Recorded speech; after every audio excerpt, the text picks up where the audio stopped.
Gym carry comedian, actor आणि writer.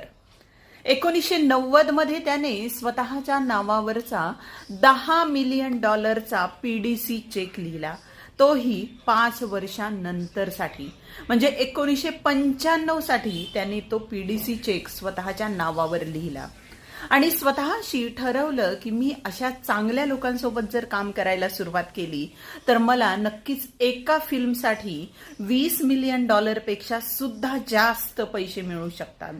त्यामुळे त्याने स्वतःवर काम करायला सुरुवात केली आणि पुढील 5 वर्षांमध्ये त्याला एका फिल्मसाठी $20 मिलियन मिळायला सुरुवात झाली. यस, यालाच म्हणतात दी लॉ ऑफ डिटर्मिनेशन.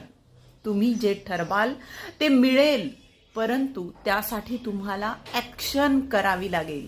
सतत ॲक्शन ॲक्शन आणि ॲक्शन. लाईट, कॅमेरा आणि ॲक्शन सुद्धा तितकीच जास्त महत्वाची आहे. जेवढं तुम्ही सातत्याने त्यावर काम करायला सुरुवात कराल तेवढंच तुम्हाला त्या गोष्टी सतत मिळत जातील. त्यामुळे छोट्याशा कामाने तुम्हाला खूप मोठं ध्येय मिळेल अशी अपेक्षा बिलकुल करू नका.